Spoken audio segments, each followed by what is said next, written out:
Hello everybody, मेरा नाम है मनीषा और आज मैं आपके लिए लेकर आ गई हूँ वन दरोगा टेस्ट सीरीज़ पार्ट 2, जिसमें हम पढ़ेंगे चैप्टर नंबर 2 के सारे इंपॉर्टेंट पॉइंट्स, वो भी वन लाइनर की हेल्प से। अगर आपको हमारी वीडियोस अच्छी लगती हैं तो लाइक शेयर करना बिल्कुल नहीं भूलना है, ठीक है। और जिनको PDF चाहिए इसका, तो वो हमारे टेलीग्राम ग्रुप को ज्वाइन कर सकते हैं। अगर आपको लिंक चाहिए तो वो आपको डिस्क्रिप्शन बॉक्स में मिल जाएगा। तो चलिए बिना किसी देरी के शुरू करते हैं वीडियो को। आज हम लोग पढ़ेंगे NCERT का चैप्टर नंबर 2, जिसका नाम है is matter around us pure. तो चलिए क्वेश्चन नंबर 1 से स्टार्ट करते हैं जल्दी से। Tincture of iodine is a solution of iodine in dash. इसका आंसर क्या होगा? एल्कोहल। यानी कि आयोडीन को जब एल्कोहल में मिलाते हैं तो उसको हम लोग कहते हैं टिंक्चर ऑफ आयोडीन, ठीक है। टिंक्चर ऑफ आयोडीन को हम लोग हिंदी में लाल दवा के नाम से भी जानते हैं। और ये पहले क्या होता था, फर्स्ट एड बॉक्स के अंदर यूज़ की जाती थी। जैसे किसी को चोट लगी तो एज एन एंटीसेप्टिक हम इसको लगा देते थे। तो चोट जो है वो उसमें क्या होता था, सेप्टिक नहीं फॉर्म होता था। तो टिंक्चर ऑफ आयोडीन एक सोल्यूशन होता है आयोडीन का एल्कोहल के अंदर, और इसमें 2% आयोडीन को हम लोग लेते हैं और 98% एल्कोहल में मिला देते हैं। तो यही सोल्यूशन क्या होता है, टिंक्चर ऑफ आयोडीन होता है, जिसको हम लाल दवा के नाम से जानते हैं। क्वेश्चन नंबर 2 पे चलते हैं। Air is a dash mixture of gases. Air किस तरीके का मिक्सचर होती है गैसेस का? एयर के अंदर हमको मालूम है बहुत तरीके की गैसेस जो होती हैं वो मिक्सचर के फॉर्म में होती हैं। लेकिन कैसे मिक्सचर के फॉर्म में होती है? होमोजीनियस मिक्सचर के फॉर्म में होती है। बिकॉज ये गैसेस इस तरीके से आपस में मिली हुई हैं कि हम इसको फिजिकली अलग नहीं कर सकते हैं। अब मैं चाहूँ कि मैं पूरी हवा में से ऑक्सीजन अलग कर लूँ, मुझे तो सिर्फ ऑक्सीजन चाहिए ना। तो मैं नहीं चाहती कि मुझे नाइट्रोजन वगैरह कुछ नहीं चाहिए, मुझे ऑक्सीजन चाहिए। तो मैं क्या खुद हाथ से पकड़ के अलग कर लूँगी? नहीं। तो ऐसा ये जो मिक्सचर होता है इसको हम लोग होमोजीनियस मिक्सचर कहते हैं, जिसमें हम फिजिकली उनको अलग नहीं कर सकते। अगर हम गैसेस को अलग करना चाहते हैं तो हमको इसके लिए केमिकल मेथड्स यूज़ करने पड़ते हैं। तो air is a homogeneous mixture of gases, ठीक है। क्वेश्चन नंबर 3 पे चलते हैं। Water in oil is an example of dash mixture. अगर वाटर जो होता है और ऑयल जो होता है, अगर उनको मिला देते हैं तो क्या वो अच्छे से मिक्सचर के फॉर्म में फॉर्म होता है? नहीं होता है। ऑयल अलग ही रहता है, वाटर अलग ही रहता है। तो अगर हम उसको सेपरेट करना चाहें तो हम एक फ़नल की हेल्प से उन्हें अलग कर सकते हैं। एक फ़नल होता है जिसमें कि हम लोग क्या करते हैं, वाटर, क्योंकि इनकी क्या है, ऑयल की डेंसिटी कम होती है, वो ऊपर तैर रहा होता है। वाटर जो होता है उसकी डेंसिटी ज़्यादा होती है, वाटर नीचे रहता है। तो हम लोग क्या करते हैं, फ़नल की हेल्प से लेबोरेटरी में वो जो उसे खोल देते हैं, फ़नल जो उसका जो नीचे से एक नॉब होता है उसे खोल देते हैं। तो वाटर सारा बाहर निकल आता है पहले तो, और जैसे ही वाटर सारा बाहर आया तुरंत नॉब बंद कर देंगे और ऑयल ऊपर ही रह जाएगा, है ना। तो वाटर इन ऑयल किसका एग्जाम्पल होता है? हेटेरोजेनस मिक्सचर का। क्यों है हेटेरोजेनस मिक्सचर का एग्जाम्पल? क्योंकि हमने फिजिकल मेथड से ही तो अलग किया है इसको, हमने केमिकल मेथड तो यूज़ नहीं किया। हमने एक फाइनल यूज़ कर ली जिसमें कि एक नॉब था। तो वाटर और ऑयल का जो मिक्सचर होता है वो हेटेरोजेनस मिक्सचर का एग्जाम्पल होता है। क्वेश्चन नंबर 4 पे चलते हैं जल्दी से। Mixture of alloy or more metal is called mixture of 2 or more metal is called. 2 या 2 से ज़्यादा मेटल का जो मिक्सचर होता है उसको हम लोग क्या बोलते हैं? उसे हम एलॉय बोलते हैं। अब देखो, एलॉय का मतलब सिर्फ 2 मेटल्स का ही मिक्सचर नहीं होता है। एक मेटल एक नॉन मेटल को भी हम लोग एक मेटल एक नॉन मेटल का जो मिक्सचर होता है उसको भी एलॉय बोला जाता है, ठीक है। तो एलॉय का मतलब होता है 2 या 2 से ज़्यादा मेटल्स को का अगर मिक्सचर है, या फिर कोई एक मेटल है, 2 नॉन मेटल हैं, इस तरीके का जो मिक्सचर है उसको भी एलॉय कहा जाता है। अब एलॉय का एग्जाम्पल क्या होता है? जैसे ब्रास होता है। क्वेश्चन नंबर 5 में हम लोग ब्रास के बारे में देखेंगे। क्वेश्चन नंबर 5 जो है वो बोलता है mixture of zinc and copper is called. Zinc और कॉपर के जो मिक्सचर को क्या कहते हैं? ब्रास कहते हैं।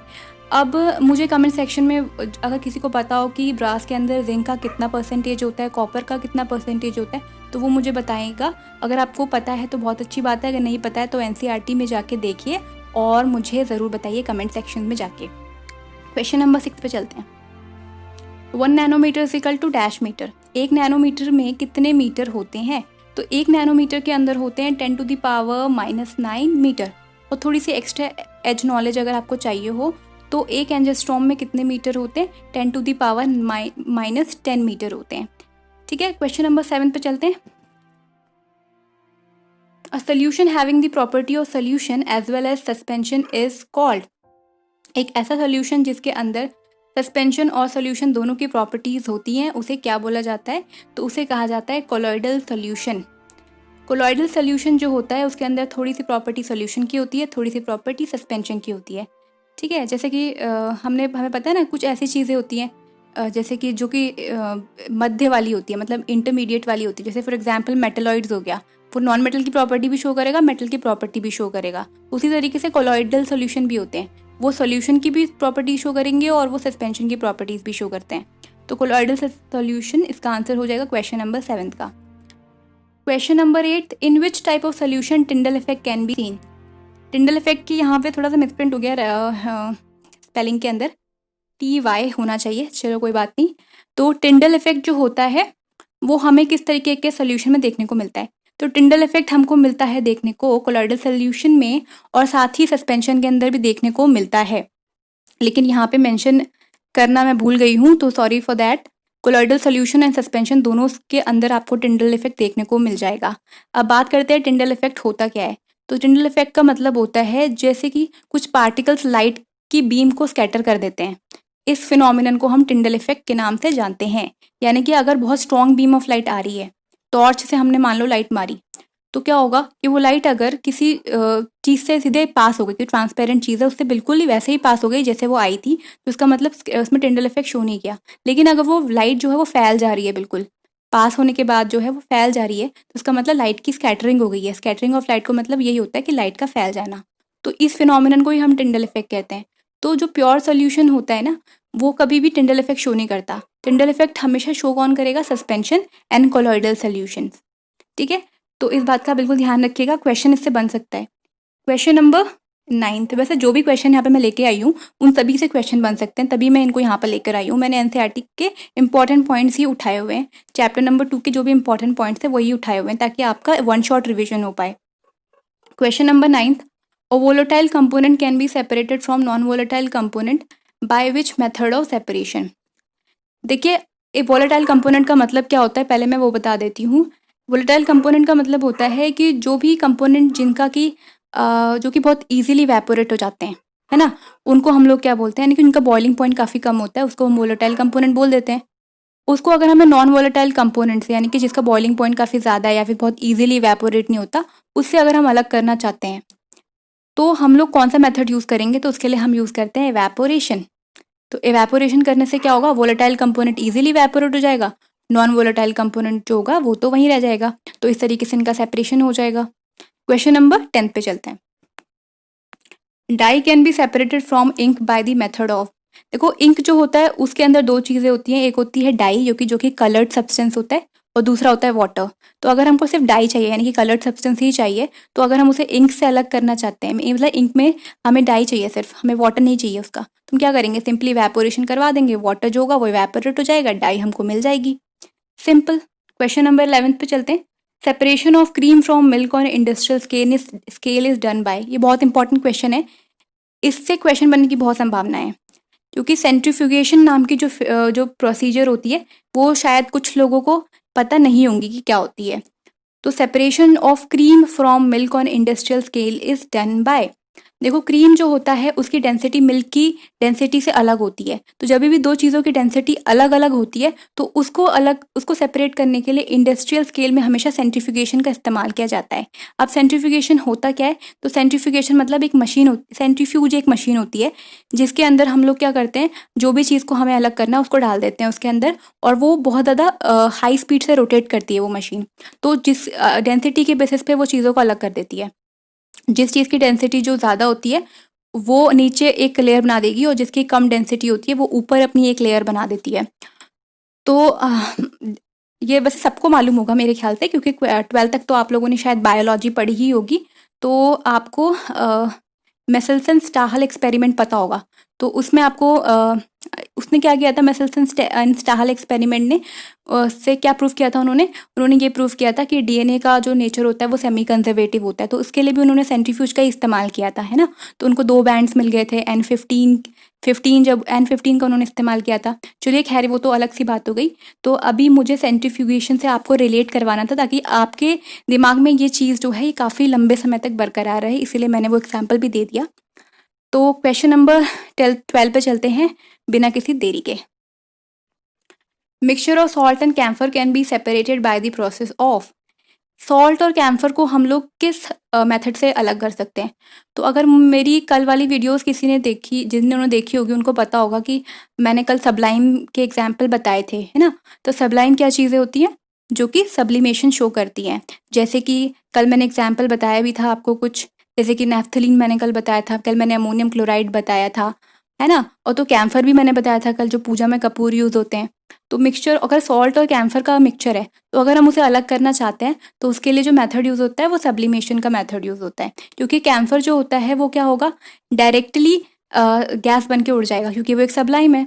और सॉल्ट तो नीचे रह जाएगा, सॉल्ट थोड़ी ना उड़ेगा। तो इस तरीके से सॉल्ट और कैम्फर अलग हो जाता है सब्लिमेशन की हेल्प से। क्वेश्चन नंबर 13 पे चलते हैं बिना किसी देरी के। Different pigment of a dye can be separated by a procedure called.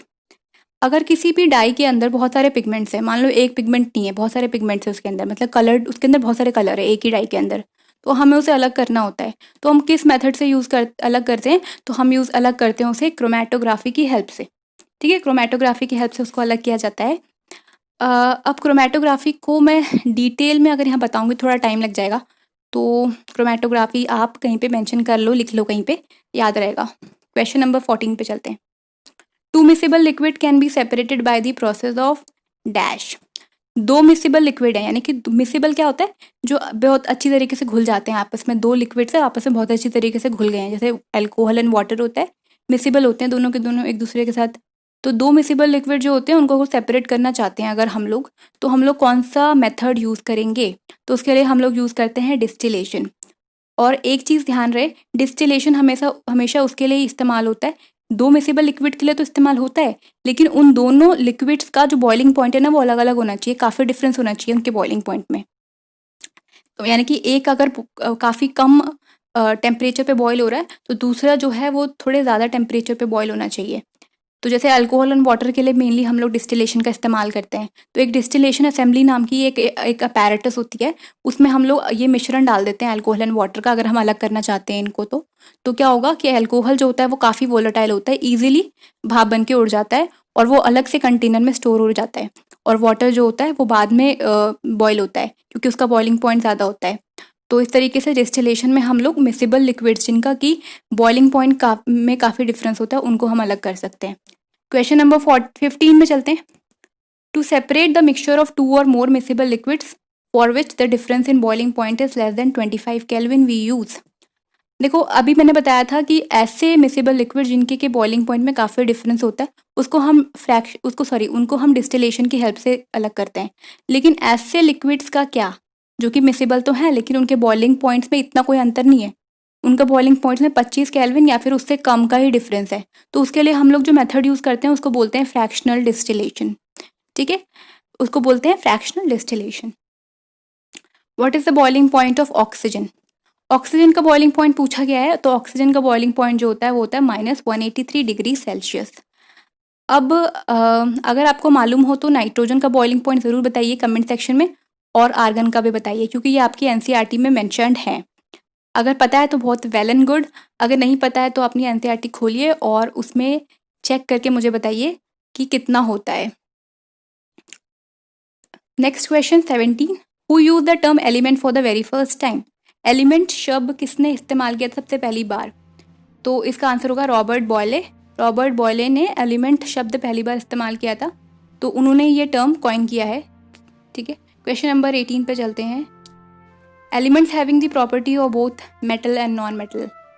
थोड़ी देर पहले ही मैं बता रही थी कि मेटल की प्रॉपर्टीज़ और नॉन मेटल दोनों की प्रॉपर्टीज़ रखने वाले जो एलिमेंट्स होते हैं उसको क्या बोलते हैं, उन्हें मेटलॉइड्स कहते हैं। यानी कि ये ऐसे एलिमेंट्स होते हैं जिनके अंदर दोनों की प्रॉपर्टीज़ होती हैं, कुछ प्रॉपर्टीज़ वो मेटल की शो करते हैं, कुछ वो नॉन मेटल्स की शो करते हैं। ठीक है, तो जब हम लोग अब क्लास 10th में पहुँचेंगे ना, तो उसमें हम लोग डिटेल में पढ़ेंगे इसके बारे में। अभी तो खैर मैं इसको डिटेल पे नहीं बता सकती हूँ। चैप्टर नंबर 10th में जो एक चैप्टर आता है उस चैप्टर को हम लोग पढ़ेंगे डिटेल में, जिसमें नॉन मेटल, मेटल और मेटलॉइड सब के बारे में हम लोग पढ़ेंगे। Question number 19। Substance composed of two or more elements chemically combined with one another in a fixed proportion are called. अब ये डेफिनेशन बेस्ड वन लाइनर है। देखो आजकल जो यूकेएसएससी के क्वेश्चंस आ रहे हैं वो डेफिनेशन बेस्ड आ रहे हैं, जैसा कि मैंने कल की वीडियो में भी बताया था। तो ये भी डेफिनेशन बेस्ड क्वेश्चन है, क्योंकि बहुत ज़्यादा चांसेस है कि डेफिनेशन बेस्ड क्वेश्चन पूछे जाएँ। तो बेहतर होगा आपको, अगर पहले से ही पता है कि आने वाले हैं, तो कर लीजिए उसकी practice. Substances composed of 2 or more elements chemically combined with one another in a fixed proportion are called. यानी कि ऐसे सब्सटेंस जो कि एक दूसरे के साथ केमिकली कंबाइंड होते हैं एक फिक्स प्रपोर्शन में, ऐसा नहीं कि कोई से भी प्रपोर्शन में मिले हुए हैं, फिक्स प्रपोर्शन में मिले हुए होने चाहिए, उसे क्या बोलते हैं, उन्हें कहते हैं कंपाउंड्स। जैसे कि वाटर एक कंपाउंड होता है, मिथेन एक कंपाउंड होता है। तो वाटर और मिथेन जो होता है, जो वाटर होता है उसमें हाइड्रोजन और ऑक्सीजन जो एक फिक्स प्रपोर्शन में ही हमेशा कंबाइंड होंगे ना। ऐसा तो कभी नहीं होगा कि अगर मैं जापान का पानी लेके आ जाऊँ तो उसका फॉर्मूला कुछ अलग होगा, उसका फॉर्मूला भी H2O ही रहेगा, बिकॉज फिक्स प्रपोर्शन ही है, हमेशा ही फिक्स प्रपोर्शन रहेगा। तो कंपाउंड्स का प्रपोर्शन हमेशा फिक्स रहता है और वो केमिकली कंबाइंड रहते हैं एक दूसरे से। तो ऐसे सब्सटेंस जो कि केमिकली कंबाइंड है उनका प्रपोर्शन फिक्स्ड है, तो वो कंपाउंड्स कहलाते हैं। Question number 20, proteins are found in the milk in the form of. तो पहली बात तो मिल्क जो होता है वो एक कोलॉइडल सोल्यूशन होता है। मिल्क एक कोलॉइडल सोल्यूशन होता है और प्रोटीन्स उसके अंदर कोलॉइड्स फॉर्म में पाए जाते हैं। आज मैं आपके लिए एक होमवर्क क्वेश्चन भी लेके आई हूँ मिल्क से रिलेटेड। क्वेश्चन नंबर देख लेते हैं क्या है वो। Fats are present in milk in the form of. Fats जो होते हैं वो मिल्क में प्रेजेंट होते हैं किस फॉर्म में, कोलॉइड्स फॉर्म में, इमल्शन फॉर्म में।